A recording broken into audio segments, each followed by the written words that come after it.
Bonjour à tous et bienvenue dans votre journal des produits de bourse de l'UPSA du vendredi 2 août.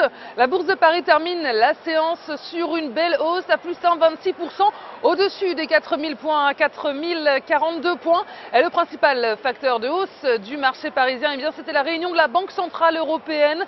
Mario Draghi a rassuré les marchés en maintenant sa politique accommodante. Et les bons indicateurs en Europe et aux États-Unis ont renforcé le CAC 40 qui s'est donc rapproché de ses plus hauts de l'année. Et parmi les valeurs du CAC, plusieurs poids lourds de la cote ont publié leurs résultats hier, notamment Société Générale. Le titre a pris 10,38%. Il a plus que doublé son bénéfice net et dépasse largement les attentes des analystes sur le deuxième trimestre.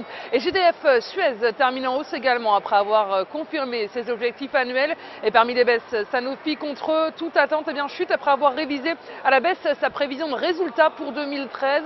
Et du rouge également pour ArcelorMittal ou Arkema. Et c'est du vert en revanche qui s'affiche à Wall Street. Les indices américains terminent sur une hausse solide et sur de nouveaux records historiques.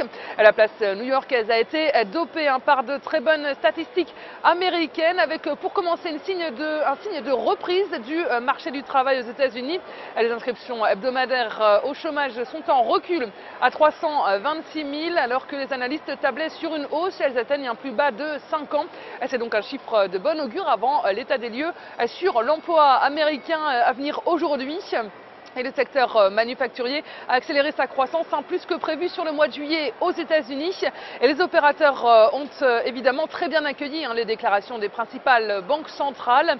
Et ils ont continué de tirer les indices américains vers le haut. Celle de la Réserve fédérale américaine donc continue de tirer les indices à Wall Street vers le haut. En Europe, la BCE et la Banque d'Angleterre poursuivent également leur politique monétaire accommodante. Elles maintiennent leur taux directeur inchangé. À noter du côté des valeurs aux États-Unis, le groupe de produits de grande consommation Procter & Gamble est à plus de 2,12% malgré une baisse de près de la moitié de son bénéfice net au deuxième trimestre. Et les marchés attendaient hier après la clôture les résultats de LinkedIn. Sur le front des devises, le billet vert a été aidé par les bons chiffres du jour. Face à lui, l'euro cède du terrain à 1,3203 et les indicateurs économiques hier ont profité au cours du pétrole qui termine en nette hausse sur le NYMEX.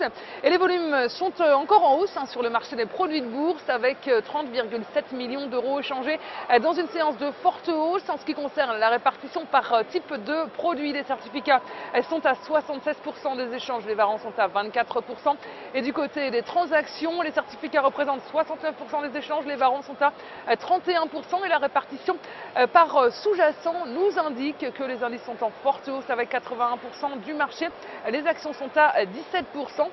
Et selon la répartition des transactions sur les varants, les indices représentent 23% des échanges, les actions sont à 75%, le taux de change est à 0% et les autres varants sont à 2%.